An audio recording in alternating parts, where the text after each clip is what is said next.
Hello नमस्ते सञ्जय मैले नयाँ भिडियो लिएर उपस्थित भएको छु। आजको भिडियोमा नोड 5 पोर्ट लिएर आएको छु र यसको खास प्रब्लम भनेको चाहिँ यो टर्न अन हुँदैन। जब हामीले प्लगिङ गर्छौं तब मात्र यो टर्न अन हुन्छ। प्लग आउट हुने बित्तिकै यो टर्न अन हुँदैन। जब हामीले यसमा चार्जिङ प्लगिङ गर्छौं तब मात्र यो टर्न अन हुन्छ।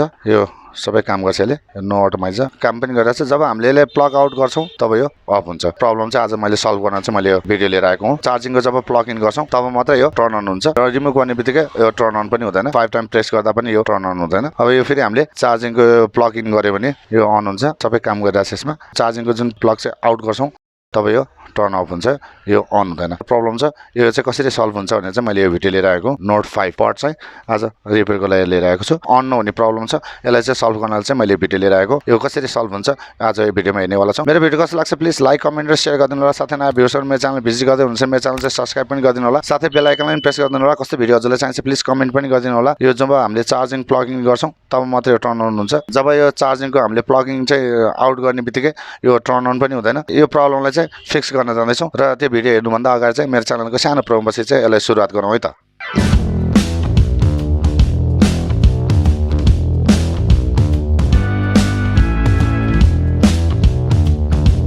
अब यो मैले अलरेडी नै डिसेबल गरिसकेको छु। डिसेबल भिडियो चाहिँ हजुरले हेर्न चाहनुहुन्छ भने मेरो च्यानलमा अलरेडी नै छ, त्यहाँ गइकन नि हेर्न सक्नुहुन्छ। अथवा हजुरले हेर्नु भएको छैन भने म यसकै आई बटनको माथि पनि दिनेवाला छु, हजुर गइकन हेर्न सक्नुहुनेछ। र यसको खास प्रब्लम भनेको चाहिँ यो चार्जिङकोबाट चाहिँ समस्या आएको छ। यसमा चाहिँ भर्टिकल टाइप सी पोर्ट राखेको छ भने यो यसमा चाहिँ पिन जति सबै डाउनमा छ र त्यो पिनले चाहिँ एक आपसमा सर्ट हुँदाखेरि चाहिँ यस्तो समस्या हुने हो। यो चाहिँ हामी चार्जिङकै साइडबाट चाहिँ यसलाई हेरौँ। यो जुन चार्जिङको बोर्ड छ यो बोर्ड साइडबाट हेरौँ। मेन बोर्ड यसमा रहेको छ नि, जुन यो तलबाट आएको यो चार्जिङको वायर भएले बोर्डलाई हामी रिमुभ गरौँ र त्यसपछि यसको प्रब्लमलाई चाहिँ हामी फिक्स गरौँ है त। अब यसलाई हामी रिमुभ गरौँ। 2 प्लस स्क्रू छ, यसलाई खोलौँ। यसमा चाहिँ स्टारमा छ 2 स्क्रू छ, यसलाई रिमुभ गरौँ। यसलाई साइडमा राखौँ। त्यसपछि यो यहाँबाट रिमुभ गरौँ, साइडमा राखौँ। चार्जिङ बोर्ड यसमा कसरी राखेको छ भने यो टाइप सी को भर्टिकलमा छ, डाउनमा चाहिँ पिनहरू छ। यो same to same charging board त हामीसँग छैन। चाहिँ मसिनो पिनहरू चाहिँ यसमा चाहिँ डाउनमा छ। प्रेस गरेर जब हामी चार्ज रिमुभ गर्ने लगाउने गर्दाखेरि चाहिँ यसको चाहिँ तलको पिनहरू चाहिँ एक आपसमा चाहिँ सर्ट भइदिन्छ। त्यो कारणले चाहिँ यस्तो प्रब्लम आएको। पहिला सुरु हामी यसलाई रिमुभ गर्छौँ। यो भर्टिकल टाइपमा छ, यो type C same to same त छैन। तर यसको ठाउँमा चाहिँ मैले यो नर्मल टाइप सी पोर्ट चाहिँ म यसमा लगाउनेवाला छु। सेम टु सेम त छैन, यो भर्टिकल भइहाल्यो। यो चाहिँ नर्मली यो टाइप सी चाहिँ म यसमा लगाउनेवाला छु भर्टिकल बनाइकन। पहिला सुरु यो निकालौँ। निकालिसकेपछि यसमा हामी यो प्रब्लम सल्भ हुन्छ हुँदैन हेरौँ। यो चाहिँ प्लगिङ गर्दाखेरि मात्रै टर्न अन हुन्छ। चार्जिङको वायरले चाहिँ रिमुभ गरेपछि यो टर्न अन हुँदैन। यो समस्या चाहिँ यसबाट चाहिँ आएको। यसलाई हामीले चेन्ज गरौँ। चेन्ज गरिसकेपछि प्रब्लम सल्भ हुन्छ हुँदैन अब हेरौँ है त। हामी जुन ब्याट्रीको प्लस लाइन छ यसलाई यहाँबाट रिमुभ गरौँ। प्लस वायर निकालौँ। निकालेपछि यसमा सर्ट हुनसक्छ। यसमा मैले यो लगाइदिएँ। यो टाइप सीलाई रिमुभ गरिकन हामी अर्को टाइप सी लगाउनेवाला छौँ।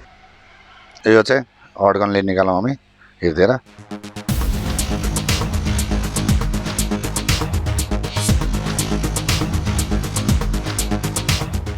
हामीले यहाँबाट टाइप सी चार्जिङ पोर्ट निकाल्यौँ। यसमा चाहिँ यस्तो भर्टिकलमा चाहिँ यस्तो खालको चार्जिङ पोर्ट छ। यो चाहिँ स्मल पिन छ। यो इन्टरनल नै यहाँबाट चाहिँ यो सर्ट भएर चाहिँ यस्तो प्रब्लम आउँछ। यो चाहिँ हामीले चेन्ज गरिकन यसमा चाहिँ यो लगाउनेवाला छौँ। नर्मली यो टाइप सी चार्जिङ पोर्ट हामीले यसमा चाहिँ प्लस र माइनस मात्रै यसमा निकालिकन यसमा लगाउनेवाला छौँ। यो नर्मली टाइप सी पोर्ट चाहिँ म यसमा लगाउँदैछु। हेरौँ सक्सेस हुन्छ हुँदैन। अब यसमा हामीले हेर्न सक्छौँ यो वान साइड यो प्लस लाइन र यो वान चाहिँ ग्राउन्ड भनेपछि हामीले यसकै यो क्यापेसिटरकै साइडबाट हामी ग्राउन्ड दिन सक्छौँ। टाइप सीमा 2 लेग प्लस हुन्छ, 2 साइड माइनस हुन्छ।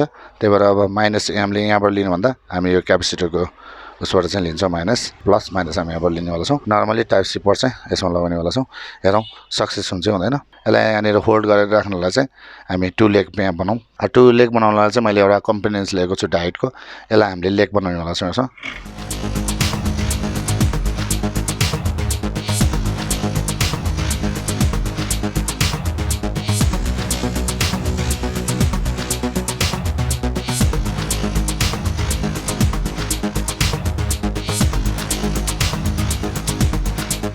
टु लेगमा हामीले यसमा बनायौँ।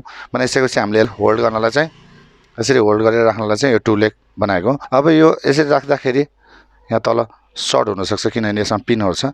यो पिन चाहिँ यसमा सर्ट हुनसक्छ।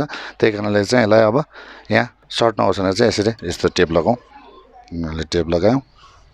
एक आपसमा सर्ट हुँदैन यो रेडी भयो यो टाइप सी मा फर्स्ट ग्राउन्ड सेकेन्ड प्लस छ त्यही हिसाबले हामीले जम्पर गरौँ यसमा सेकेन्ड प्लस फर्स्ट ग्राउन्ड यसमा प्लस र माइनस दुटै भयो यो साइडमा सेकेन्ड पिन प्लस यो साइडमा हामीले फर्स्टमा चाहिँ हामी माइनस लिने होला छौँ जम्पर गरौँ अब यो फर्स्टबाट हामी ग्राउन्ड लिउँ सेकेन्डबाट हामीले प्लस लिउँ फर्स्टमा हामीले ग्राउन्ड राख्यौँ अब यो पनि तल टच नहुनलाई यो लोगो लगाउन सकिन्छ नभएको खण्डमा यसरी टेप लगाउन सकिन्छ ग्राउन्ड र प्लस यसरी राखेको छ टु साइडमा यहाँ होल छ यहाँनिर थोरै स्केच गरौँ हामीले स्केच गरिकन यहाँ पिन निकाल्यौँ यो प्लसको लाइन भइहाल्यो सोल्डिङ गरौँ प्लस लाइनको लागि पिन निकाल्यौँ 5 भोल्टको प्लस यसमा दिने होला छौँ टाइप सी चार्जिङ बोर्डको प्लस यहाँ ग्राउन्डलाई हामी यसमा दिने होला छौँ 2 होल छ यो वान साइडमा यहाँ होल छ भने यहाँ वान साइडको होल छ यसको ठ्याक्क बिचमा ल हामीले यहाँनिर सोल्डिङ गरौँ ल अब सोल्डिङ गरौँ यहाँनिर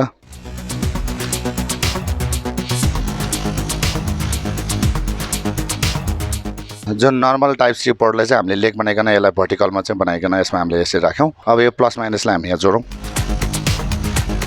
प्लसलाई हामी यहाँ जोइन गरौँ यो माइनसको यो भाग भइहाल्यो यसलाई नै हामी यहाँ कट गरौँ जुन यो क्यापेसिटर छ यो क्यापेसिटरको डाउनबाट चाहिँ डाउनमा चाहिँ लगाइदिउँ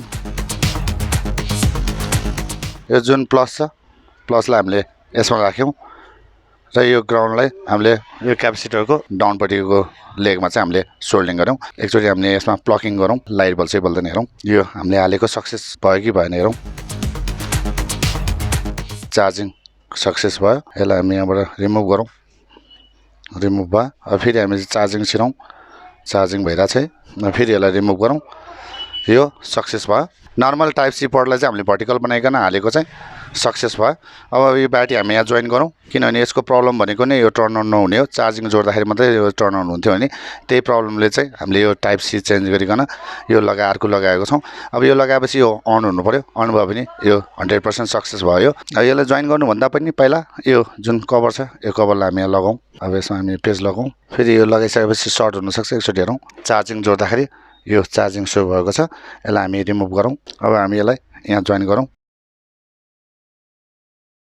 बोर्डमा जोइन गऱ्यौँ अब यो टर्न अन भयो कि भनेर टर्न अन भएको छ यो सक्सेस भएको छ यो प्रब्लम चार्जिङ बोर्डले नै प्रब्लम आएको यो सक्सेस भएको छ यो पहिला टर्न अन हुँदैन थियो अफ भइसकेपछि यसमा जब हामीले चार्जिङको प्लगिङ गर्थ्यौँ तब मात्रै टर्न अन हुन्थ्यो भने हामीले जब यो चेन्ज गरौँ यो चेन्ज गरिसकेपछि यो सक्सेस भएको छ यो रिपेयर डन भएको छ 44% चाहिँ यसमा ब्याट्री चाहिँ चार्जिङ छ अब यो हामीले यसरी पहिला रिमुभ गर्दाखेरि यो टर्न अन हुन्थ्यो अब यो सक्सेस भएको छ यसरी चाहिँ हामीले यो नोड 5 पोर्टलाई चाहिँ रिपेयर गर्न सक्छौँ आज यो मैले सानो युजफुल भिडियो चाहिँ मैले लिएर आएको छु र मेरो भिडियो कस्तो लाग्छ प्लिज लाइक कमेन्ट र सेयर गरिदिनु होला साथै नयाँ भ्युअर्सहरू मेरो च्यानल भिजिट गर्दै हुनुहुन्छ भने मेरो च्यानल चाहिँ सब्स्क्राइब पनि गरिदिनु होला साथै बेल आइकनलाई प्रेस गरिदिनु होला कस्तो भिडियोजलाई चाहिन्छ प्लिज कमेन्ट पनि गरिदिनु होला नोड 5 पोर्ट प्रब्लम भनेको चाहिँ जब हामीले चार्जिङ प्लगिङ गर्छौँ तब मात्रै टर्न अन हुने र रिमुभ गरेपछि टर्न अफ हुन्थ्यो टर्न अन नहुने प्रब्लम चाहिँ हामीले फिक्स गरेको छौँ भन्दै अर्को भिडियोमा चाँडो भेट्ने बाचा गर्दै यो भिडियोबाट चाहिँ म बिदा लिन चाहन्छु